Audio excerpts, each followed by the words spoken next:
Саламатсыздар. Бүгін біздің осы жобамыздың тақырыбы Қазақстан жеті керемет өңірі фильмі. Осы жобаның ұсынушы Марк Мейер. Ақтау қаласының 3-ші жалпы орта білімдері мектебінің 6-ші А сынып оқушысы. Бұл жоба кездегі Қазақстан халқының мәдени және әлеуметтік өміріндегі маңызын зерттеуге бағытталған. Кездегі қазақ халқының дәстүрлі баспанасы және ұлттық мұрасы. Тақырыптың өзектілігі. Кездегі көшпелі өмір салтының ең маңызды бөлігі. Ол табиғи жағдайларға төзімді, экологиялық таза және жылдам жиналып қайта құрылатын баспана. Бүгінде туристік туризм, мәдени мұра және экология құрылыс салаларында өзектілігін сақтап келеді. Үйдің құрылымы.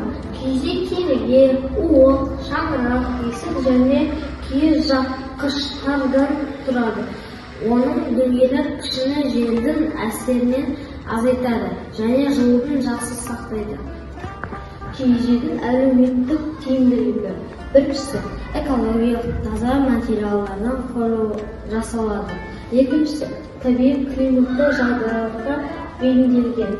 Үшіншісі, қазіргі заманда демалыс орындарында және туризм саласында қолданылады. Шаңырақ қасиеті. Шаңырақ күннің символы. Шаңырақ көтеріп жатқанда ешкім сөйлемейді.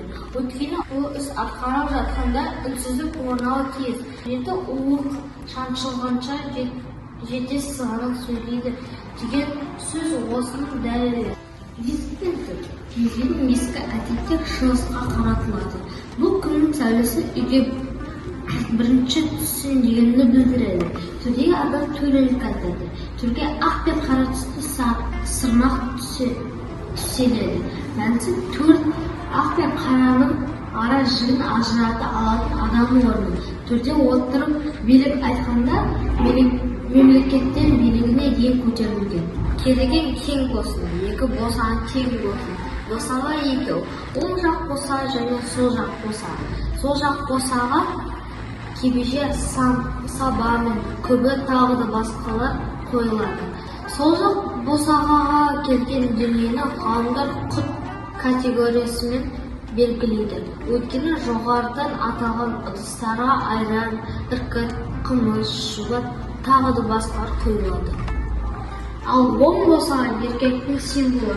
Ол жаққа ер тұрман, ат әбзелдері, бүркіт тағы да басқа қойылады. Қатты жауын шашында мал жаз түрінде оң босағаға кіргізетін болған. Уық кереге басымен шаңырақтың ұстайтын ағаш. Ол сәнді талдан сырт тауынан жасалады. Уықтың кереге басына байланатын жағы жалпақтау үміттеу болып келеді. Мұны уықтың үйдені дейді. Уықтың жоғарғы түзу жағын қары шаңырақ кезіне сұғынатын төрт құрлы шоңқалың дейді. Уықтың кереге басына байланатын жағы тесік бау өткізетін, оны уық бау деп атайды.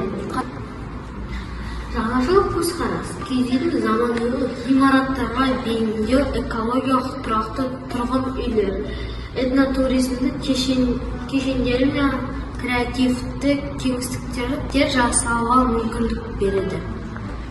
Назарларыңызға рахмет.